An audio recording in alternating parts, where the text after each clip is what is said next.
Identifying red flags in a relationship is crucial for maintaining a healthy, fulfilling connection and not making any mistakes. Now, we've all made mistakes in the past by ignoring red flags. Essentially, what a red flag is, or rather, let's look at why you ignore them. What you're doing is you're hoping for the best. A lot of people, what they do is they project onto another person, whether they be a man or a woman, perfection. So they ignore red flags. And if you ignore red flags, it is going to damage you and it's going to come back and bite you in the backside. Now, there's going to be 7 red flags that I'm going to be going over here. There are more, but if you see 3 or more of these, then I would suggest you pack your bags and you get out of there quick. Lack of communication. Now, if there's going to be a constant lack of communication, or if communication is always negative, hostile, dismissive, this is a red flag. Healthy relationships thrive on good communication. So let's say you catch somebody out on something. Let's say they turn up late, or they're rude to you, or they're rude to a relative, or they do something that isn't right. A normal person, what they would do is acknowledge what they have done wrong and apologize. If the communication in that area is out, then that is a red flag. So that's another cross mark when you're with somebody. Remember, somebody can hide who they are for the first 90 days. But essentially, who they are is there if you open your eyes. Okay, lateness as well. Lateness is very, very key. If somebody's late a lot or disorganized, again, it shows a disorganized mind. You shouldn't ignore it. Number 2 is controlling behavior. Now, controlling behavior can manifest in various ways, such as telling the other person what to wear, isolating them from friends and family, or a lot of the time making decisions without considering the input of this type of behavior, like unilaterally. One of my clients he got home from work once and his wife had people in the house and not, warned him. And the guy was tired and obviously his boots in, he's married to this woman, but he's trying to rectify the relationship and get back. But I went through certain things with him and certain markers. And this particular guy is married to a sociopath. Just by what he's told me, I've told him. So what we're doing is planning on how he can pull out of the relationship without her causing any more damage. Here's the kicker, guys. If you're in with somebody who's pathological, whether it be a psychopath or a sociopath, what's the difference between a psychopath and a sociopath? Nothing. A psychopath is born, a sociopath is made. All of those two are narcissistic. You can be with somebody who's narcissistic but isn't a sociopath or a psychopath. It's always down to the red flags. 3 or more red flags, they have pathology. There's no getting away from it, okay? So when you're in a relationship, there's give and take. There's always give and take, and there's respect of boundaries. If somebody tries to control your boundary, seriously, get out of there. Lack of trust.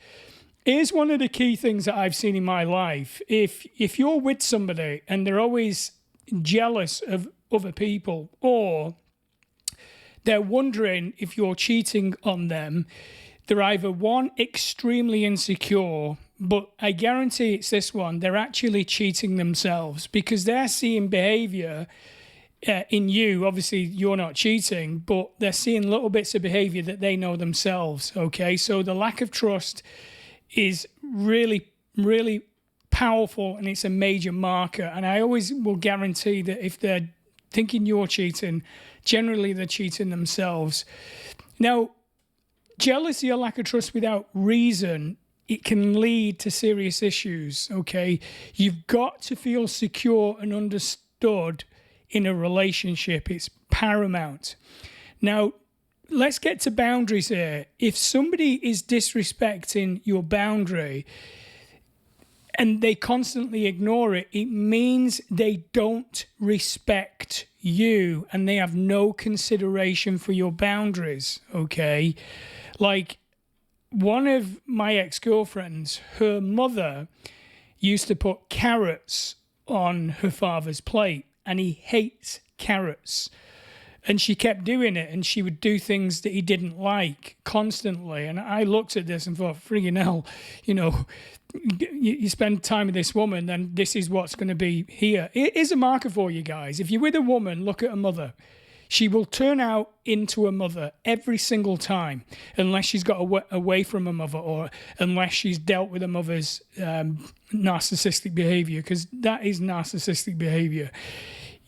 Always look at the mother, and obviously there's women looking at this. Look at his father, okay? If his father's a deadbeat, then he's going to be a deadbeat, okay? It doesn't matter how he's covered it up, but boundaries are essential, okay? You must have a boundary, plain and simple, okay? Stick to those boundaries, and if somebody disregards them, red flag. Constant criticism. Now, criticism is belittling or demeaning behavior or detrimental. What you'll find in the 3 types of romantic attachments, avoidant, secure, and insecure, and the 2 dysfunctional are insecure and avoidant. An avoidant man or woman will always criticize you because they don't want to commit. So what they're always trying to do is they're always trying to control you in certain ways. Like one of my clients, she was showing affection to a boyfriend, and he wouldn't give her the affection back. So she had a conversation with him and saying, look, when I'm showing you affection, I expect you to return it. So he knew by withholding the affection, it would make her feel insecure, and it would make her try and validate or get validation from him. If somebody says they don't like a behavior or they want you to do a behavior, then you must do it as long as the behavior isn't wrong, which it's not going to be. Then that's where you're at. But an avoidant man or woman will criticize you in front of other people. They'll put you down, and then when you get home and you bring it up, they'll say, oh, I didn't mean anything by it, you're just being stupid. So not only will they criticize you and belittle you, then they'll dismiss what you've said. If they do that, then you've really got to look at this relationship and think, right, where the hell is this going? Okay, because if you constantly keep excusing bad behavior, and this is what people do all the time, thinking it's going to get better, it will not. Okay, it never gets better.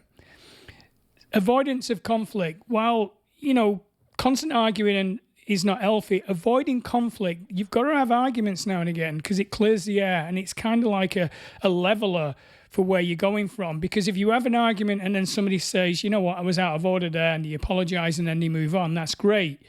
But if you're constantly avoiding conflict, or you've got a fear of expressing true feelings, now this will come from a woman or a man who's insecure, because what you're doing, you're afraid of expressing feelings to somebody because you're afraid they're going to leave. Now, if that's the case, then you're generally in a relationship with somebody who's avoidant romantically. Do you see how this works? Because what you're doing is you're looking at the red flags here, but you're also looking at your behavior and seeing where you're coming from. Because somebody who's secure has boundaries, expects those boundaries to be met. They have standards that they expect the other person that's coming into the relationship has.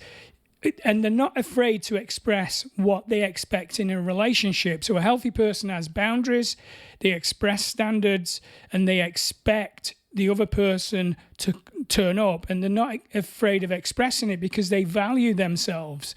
So they're not afraid of conflict. They're not afraid of that. So let's say you're out on a third date with a person like this and you turn up late. They'll say, look, turning up late is inexcusable if there's no excuse. They'll pull you up on it. And that is very important. If you have somebody who's like that, that is a green flag, by the way. Obviously, and anything that's contrary to what I'm saying is obviously a green flag. But I just wanted to point that out, because when somebody's really healthy in a relationship, they're not afraid of losing you. They're not afraid of setting boundaries. They're not afraid of conflict, and they expect standards because they have them themselves. So they've worked on themselves, so they expect you to turn up. The last one, and obviously there's more, unwillingness to compromise. Successful relationships always require compromise from both of you. Now, if one person refuses to compromise or is unwilling to find common ground, then it's going to create problems. Okay, so there's 7 red flags, guys. I would say 2 or 3 definitely more than that, but 2 or 3 of those, you should be really on your A game, looking at the rest of the behavior, take off the rose-tinted glasses, and, just work on this. Now, guys, if you're a man or a woman and you're sick and tired of how your relationship is at the moment with your boyfriend or your husband or wife, or if you can't find a really good person to have a relationship with, and you've reached the stage where you need help, below this video is a link to my diary. It takes you straight to my diary, and you can book a 30-minute free discovery call with me on any time that's available in my diary. On that call, we're going to find out what you're doing wrong, what you need to do right, and then we'll have an action plan on how to rectify it. But only take the call if you've reached a stage in your life where you need direction and you need coaching. I'm looking forward to talking to you. Like always, we will see you on the next video.